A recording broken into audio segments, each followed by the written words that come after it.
This is Anurag Kumar and you are watching our channel I am math institute, जहां कि आज हम बात कर रहे हैं भारतीय भवन बुक से फिजिक्स के क्लास 9 के मोशन चैप्टर के न्यूमेरिकल का। तो जैसा कि आपको दिख रहा है हमारे पास क्वेश्चन आया हुआ है प्रश्न संख्या 1, जिसमें कि कहा गया है कि एक वस्तु जो 16 मीटर की दूरी पर है 4 सेकंड में एक वस्तु 16 मीटर की दूरी 4 सेकंड में तय करती है तथा अगला 16 मीटर की दूरी 2 सेकंड में तय करती है। वस्तु की औसत चाल बताइए। देखिए इसमें एक 2-3 बातें आप याद करिए जो इंपॉर्टेंट फार्मूला इसके अंदर यूज होने वाले हैं। औसत चाल बराबर क्या होता है? तो औसत चाल बराबर होता है कुल दूरी और बटा में कुल समय। ठीक है, कुल दूरी बटा में कुल समय। तो एक औसत चाल का फार्मूला आपको यूज पड़ेगा इसके अंदर। इस चैप्टर के अंदर एक्सीलरेशन के फार्मूला का यूज पड़ेगा जो होता है v - u बाई में t। यहां से फार्मूला और आप जनरेट करिएगा, v हो जाता है u प्लस at। ठीक है, v स्क्वायर बराबर u स्क्वायर प्लस 2as और s बराबर होता है ut प्लस हाफ at का स्क्वायर। तो ये सारे इंपॉर्टेंट फार्मूलाज है जो चैप्टर के अंदर यूज होने वाले हैं। फिलहाल हमें इस फार्मूले का जरूरत है, तो इससे काम करते हैं। हमारे पास दिया गया उसको हल करने पे आते हैं। तो हल करना हमें दिया गया है कि एक वस्तु जो है दो डिस्टेंस को अलग-अलग दो डिस्टेंस को जो दोनों कितना है 16 मीटर है। तो हम यदि कहें पहला डिस्टेंस s कितना है हमारे पास, तो s1 यदि हम कहेंगे 16 मीटर है, s2 भी हमारा कितना है 16 मीटर है। हमारे पास चाल दिया हुआ है यानी कि स्पीड दिया है, सॉरी टाइम दिया हुआ है। तो t1 हमारा कितना है 4 सेकंड है, t2 हमारा कितना है ये है हमारा 2 सेकंड। तो अब इसको फॉर्मूला में यूज करते हैं। तो एवरेज स्पीड या औसत चाल बराबर हमारा हो जाएगा औसत चाल बराबर कुल दूरी बटा कुल समय, यानी कि 16 metre plus 16 metre upon 4 second plus 2 second, that is 32 metre upon 4 into 6 हो गया 6 सेकेंड। इसको हम काट लेते हैं, ये हो जाएगा 16, ये हो जाएगा 3 और आप जब इसको भाग लगाइएगा तो ये हो गया 5 टाइम में 15 और 0.3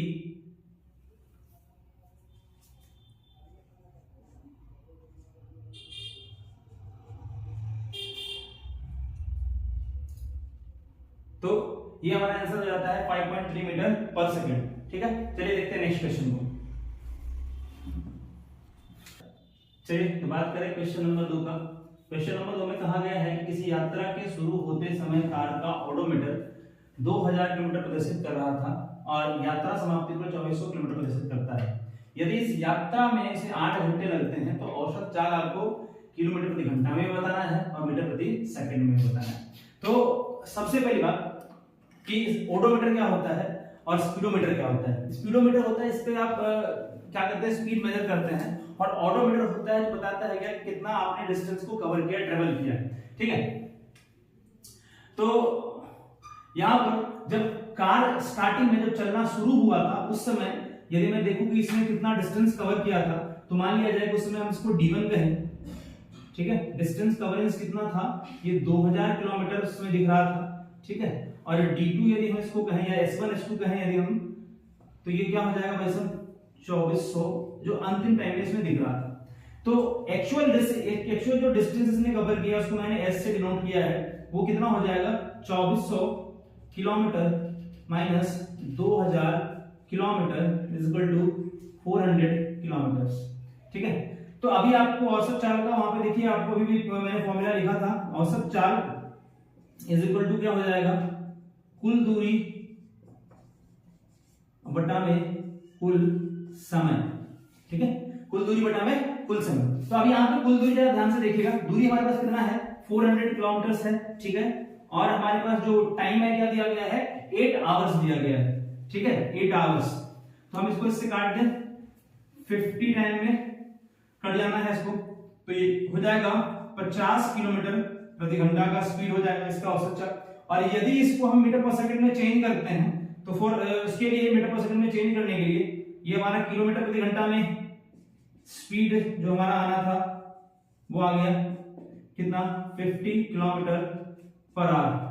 इसको उसमें चेंज करने के लिए हमको क्या करना पड़ेगा, इसको मीटर बनाना पड़ेगा, तो यानी कि इसको 5/18 से गुना करना पड़ेगा, तब जाके ये डेटा किसके अंदर चेंज हो जाएगा, मीटर पर सेकंड के अंदर चेंज हो जाएगा। तो दैट मींस यहां से इसको काट दीजिए आप, ये 9 हो गया और ये हमारा कितना हो गया 25, तो 125/9 मीटर पर सेकंड। पॉइंट में इसको हम चेंज कर दे तो देखिए ये हो जाएगा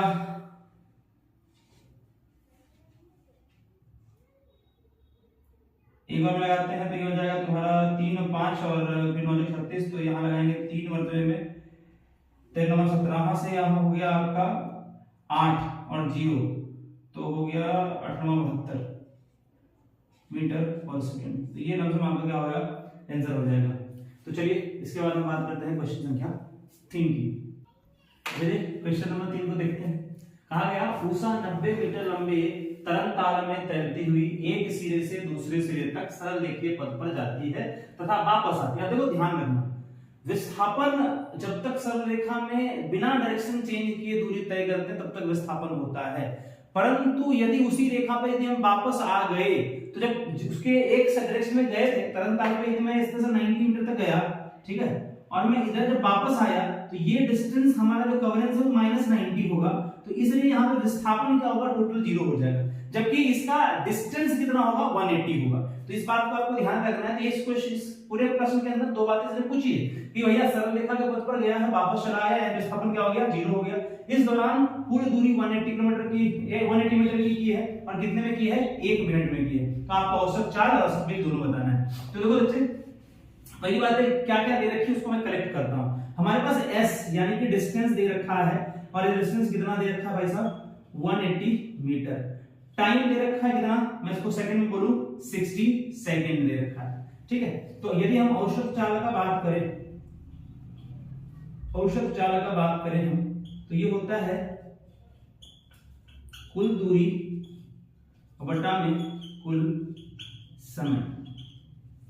तो हमारे पास कुल दूरी 90 + 90 180 है, और दूरी से लिखा भी तो मुझे उतना अंक की जरूरत है नहीं। यहाँ पे क्या कर दूं 60, ये मीटर है, ये सेकंड है, ये इसको काट दिया, कितना आ गया 3 मीटर पर सेकंड हो गया। औसत वेग क्या हो जाएगा, तो मैंने आपको स्टार्टिंग में ही बताया था, क्या बताया था दोस्तों, कि यदि हम एक डायरेक्शन में किसी डिस्टेंस तक जाते हैं और उसी डायरेक्शन में वापस आते हैं तो हमारा डिस्प्लेसमेंट क्या होता है, 0 हो जाता है। उसका रीजन ये है कि यदि हमने इसको पॉजिटिव डायरेक्शन माना है और इससे ये डिस्टेंस कवरेंस किया है तो ऑब्वियस बात है जब हम वापस आएंगे तो डायरेक्शन कैसा होगा, नेगेटिव होगा, डिस्टेंस सेम रहेगा। तो जब हम टोटल इसका करेंगे तो ये क्या हो जाएगा, ये कट के क्या हो जाएगा 0, यानी डिस्प्लेसमेंट क्या है यहाँ पर 0 है। तो इस केस में विस्थापन हमारा 0 है। तो यहाँ पे लिखते हैं फॉर्मूला कुल विस्थापन बटा कुल समय। विस्थापन हमारा 0 है, समय हमारा 60 मीटर पर सेकंड हो गया, यानी कि 0 मीटर पर सेकंड। ये हमारा क्या हो गया, इसका वेग हो गया। तो हमारा दोनों आंसर आ गया, 3 मीटर पर सेकंड और 0 मीटर पर सेकंड। मिलते हैं नेक्स्ट क्वेश्चन में।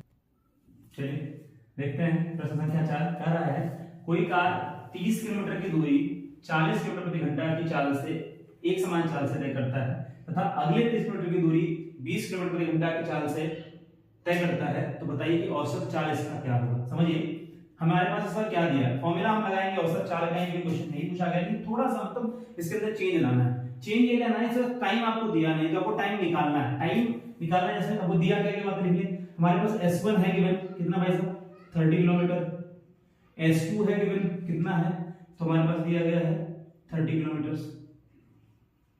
अच्छा स्पीड क्या दिया है इस बार, स्पीड यानी कि हमारे पास चाल क्या दिया है, तो चाल ये है 40 किलोमीटर प्रति घंटा, और ये दूसरा जो चाल है हमारा चाल 1 और चाल 2 यदि इसको कहें, दूसरा चाल हमारा कितना दिया हुआ भाई साहब, तो वो हमारा है 20 किलोमीटर प्रति घंटा, ठीक है। तो अब भाई साहब औसत चाल निकालना है, तो औसत चाल के लिए जो हमारा फॉर्मूला है, औसत चाल के लिए हमारा जो फॉर्मूला होता है वो होता है कुल दूरी बटा में कुल समय। और इस क्वेश्चन के अंदर बच्चों समय देने के लिए रखा है, तो हमें करना क्या पड़ेगा, समय निकालना पड़ेगा। और आपको वो समय निकालने के लिए फॉर्मूला आपको पता है कि समय बराबर क्या होता है, चाल दूरी बटा चाल होता है। क्या होता है? दूरी बटा चाल। तो समय का फॉर्मूला होता है समय बराबर दूरी बटा में चाल। तो औसत चाल का फॉर्मूला यूज करेंगे और हम क्या करेंगे, टाइम निकालेंगे। तो हम पहले t1 निकाल लें यहां से। तो t1 बराबर क्या हो जाएगा, तो t1 बराबर हमारा हो जाएगा s1 अपॉन चाल। s1 क्या है हमारा 30 बटा में 40, ठीक है। और ये हमारा क्या हो जाएगा, आवर हो जाएगा, ठीक है। t2 क्या हो जाएगा, तो बोलोगे s2 बटा में 4 यानी कि 30 बटा में 20 आवर, ठीक है। अब फॉर्मूले से आते हैं। तो औसत चाल बराबर क्या हो जाएगा, औसत चाल बराबर कुल दूरी यानी कि 30 प्लस 30 बटा समय क्या हो गया 30 बटा 40 प्लस 30 बटा 20, ठीक है। और चाल क्या होता है किलोमीटर पर आवर, ठीक है। ये स्क्वायर हो गया। हमने क्या किया, यहाँ बोले 60 आ गया, हम 30 कॉमन ले लेते हैं यहाँ से। तो क्या बचता है 1/40 प्लस 1/20, इसको 2 टाइम में काट देगा, ठीक है। यहाँ से एलसीएम लो आप, तो ये हो जाएगा तुम्हारा 40 और इधर से यहाँ आ गया 1 और यहाँ आ गया 2। तो यहाँ से भाई साहब हमारे पास क्या आने वाला है, यहाँ से आने वाला है, देखिए 2 हो गया, 40 ऊपर चला आया और यहाँ पे क्या हो गया 2 1 3, ठीक है। यानी कि टोटली हमें यहाँ पे मिला 80/3, ये किलोमीटर पर आवर है, किलोमीटर पर आवर है, और ये भी किलोमीटर पर आवर रहेगा, ठीक है। तो इसको काटते हैं हम, तो हमें हो जाएगा 26.66 kilometre per hour. That means 26.67 kilometre per hour approx आप रख सकते हैं। मिलते हैं नेक्स्ट क्वेश्चन में। चलिए देखते हैं। कहा गया कोई बस 150 किलोमीटर लंबी मार्ग से पहले 30 किलोमीटर की दूरी 30 किलोमीटर प्रति घंटे की रफ्तार चलता है और शेष 120 मीटर किस रफ्तार से चले ताकि उसका औसत चाल इतना हो जाए। तो हमको क्या दिया इस बार क्वेश्चन में, देखिए औसत चाल इस बार दे रखा है, औसत चाल इस बार हमारा दे रखा है 50 किलोमीटर प्रति घंटा, ठीक है। और क्या क्या दिया है, टोटल डिस्टेंस हमको पता है, कुल दूरी पता है हमें, कुल दूरी क्या है, तो ये 150 किलोमीटर है। बट इसको 2 हिस्से में किया है। S1 उसने 30 किलोमीटर किया है और उसका चाल हमें पता है, तो उसका चाल कुछ पता है हमें 30 किलोमीटर प्रति घंटा, ठीक है। S2 जो डिस्टेंस है वो 120 किलोमीटर है। चाल हमें इसका ज्ञात करना है, हमने इसे x मान लिया, ठीक है। और इस बार हमें जो है टाइम यदि निकालना पड़े तो टाइम यहां पर हम निकाल लेते हैं कि टाइम पहले वाले के केस में क्या हो जाएगा, ये हो जाएगा दूरी बटा चाल यानी कि 1 आवर। दूसरे वाले के केस में क्या हो जाएगा, दूरी बटा में चाल इतना आर है, ठीक है। तो अब चलिए औसत चाल का फॉर्मूला जानते हैं, क्या होता है औसत चाल बराबर होता है कुल दूरी बटा कुल समय। तो आपको पता है यहां पर औसत चाल हमारा कितना दिया गया है, 50 दिया गया है किलोमीटर पर आवर, और यहां पर हमारा कुल दूरी दिया हुआ है 150 किलोमीटर और समय दिया गया है हमारे पास, एक है 1 आवर और दूसरा है 120/x आवर, ठीक है। तो यहां से 50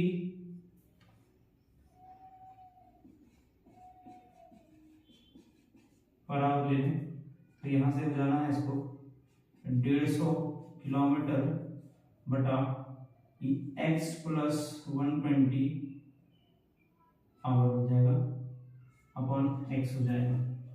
तो यहां से हम लोग ये लिख दें 50 kilometre per hour is equal to, ये आ जाएगा 150 x बटा x plus 120 kilometre per hour. यहां से इसको क्रॉस मल्टीप्लाई करें तो ये हो जाएगा 50x प्लस 120 इंटू 50 बराबर 150x। यहाँ से इसको उधर लेके चले जाएं तो ये हमारा हो जाएगा 120 into 50 is equal to 150x minus 50x, that means 100। 120 into 50 बराबर 100x। एक सुना कट गया, यानी x हमारा आ गया 60। क्योंकि ये स्पीड है तो क्या होगा 60 किलोमीटर पर आवर। तो हमसे पूछा गया था कि डिस्टेंस को किस स्पीड से कवर करे, ये कवर किस स्पीड से करेगा 60 किलोमीटर पर आवर से। तो चलिए मिलते हैं नेक्स्ट क्वेश्चन में। नेक्स्ट क्वेश्चन चलिए देखा क्या क्या विराम अवस्था से सीधी सड़क पर साइकिल चलाना शुरू करता है राहुल 30 सेकंड में 6 मीटर प्रति सेकंड का वेग प्राप्त करता है। देखो भाई यहाँ पर हमें पूछा गया है त्वरण, और त्वरण के लिए तो हम फॉर्मूला जानते हैं कि त्वरण का फॉर्मूला होता है v minus u upon T, जहां v होता है जो हमारा लास्ट अंतिम वेग होता है और u क्या होता है प्रारंभिक वेग होता है।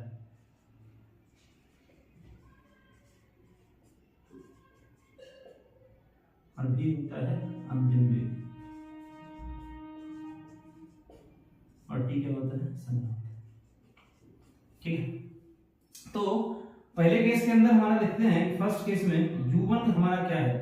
तो हमने कहा कि जब इसने विराम से चलाना स्टार्ट किया है तो u क्या है 0 मीटर पर सेकंड है, और टाइम 30 सेकंड के बाद ये किस स्पीड को धारण कर लेता है v1 को धारण कर लेता है, यानी कि 6 मीटर पर सेकंड पे चला जाता है। तो पहला कंडीशन ये है, जब ब्रेक्स ने नहीं लगाया था तब के केस में। तो अभी एक्सीलरेशन क्या है, तो a बराबर हमने पढ़ा है v minus u upon t, that means 6 metre per second minus 0 metre per second बटा में 30 सेकेंड, दैट इज ये हो जाएगा 6 upon 30 metre per second square. ये 5 टाइम में कट गया, यानी कि हमें क्या मिलेगा 0.2 मीटर पर सेकेंड स्क्वायर का एक्सीलरेशन। केस नंबर 2 में क्या हो जाएगा, केस नंबर 2 में यदि हम देखें, हमें कहा गया कि हमने ब्रेक क्या किया, राहुल ने ब्रेक लगाया। जब उसने ब्रेक लगाया था तो यानी कि इस बार स्पीड क्या हुआ था, कुछ ना कुछ डिक्रीज हुआ। तो क्या डिक्रीज हुआ, 6 पहले था, बाद में 4 हो गया, कितने सेकंड के बाद हो गया 5 सेकंड के बाद। तो यानी कि इस केस में हमारा u1 कितना है 6 मीटर पर सेकंड है। ठीक है, t हमारा कितना है 5 सेकंड समय लगा इसको कम होने में, और हमारा v u2 और v2 क्या हो गया हमारा 4 मीटर पर सेकंड हो गया। तो सोचो एक्सीलरेशन का फॉर्मूला होता क्या है, फिर से v minus u upon T होता है। तो यहाँ से एक्सीलरेशन बराबर क्या हो जाना है, ये हो जाना है तुम्हारा 4 माइनस 6 और बटा में क्या हो जाएगा 5 मीटर पर सेकंड का स्क्वायर, यानी कि a is equal to -2 by 5 metre per second square, that means a is equal to 0.4 metre per second square negative में। तो ये हमारा दो आंसर हो गया। चलिए देखते हैं अगले क्वेश्चन। चलिए देखते हैं आज के सेशन का हमारा लास्ट क्वेश्चन है। तो क्वेश्चन नंबर 7 में कहा गया है कि एक खिलाड़ी एक सीधे पथ पर एक विराम की स्थिति से दौड़ना प्रारंभ करता है। 5 सेकंड के बाद वेग कितना हो जाता है उसका 20 मीटर प्रति सेकंड हो जाता है। तो उसका त्वरण एक समान हो तो उस त्वरण का मान निकालिए। तो बड़ा आसान सा क्वेश्चन है, सिंपली आप इसको देखिए, त्वरण याद करने के लिए कहा है। त्वरण यानी कि a बराबर हमारा होता है v minus u upon T. यहाँ पर इस केस के अंदर देखिए विराम से चलना स्टार्ट किया था, दैट मींस इसका जो u है वो कितना है 0 मीटर पर सेकंड है, और कुछ सेकंड के बाद यानी कि टाइम हमारा क्या दिया है t टाइम है जो 5 सेकंड के बाद ये क्या हो गया किसी डिस्टेंस किसी स्पीड तक पहुंच जाता है। तो वो जो फाइनल स्पीड हमारा क्या है v1, यानी v बोले कितना हो जाता है 20 मीटर प्रति सेकंड हो जाता है। तो आपके पास सारे डेटा दिया गया है, आपको उसमें फॉर्मूला लगाना था a is equal to v हमारे पास कितना है 20 metre per second minus 0 metre per second, time क्या है हमारा 5 सेकंड। ठीक है, तो a इस वजह से क्या प्राप्त होगा 20/5 मीटर पर सेकंड स्क्वायर, इसको काट दे ये हो जाएगा हमारा 4 मीटर पर सेकंड का square, that is our answer. तो अब रेस्ट क्वेश्चन को हम अगले वीडियो में कवर अप करेंगे, जहां पे कि हम 17 तक के क्वेश्चन को लेंगे। यदि आपको हमारा वीडियो अच्छा लगता है तो चैनल को हमारा सब्सक्राइब करें, लाइक करें हमारे वीडियो को, और कमेंट सेक्शन में जो भी प्रॉब्लम हो जरूर लिख के बताएं हमें। धन्यवाद।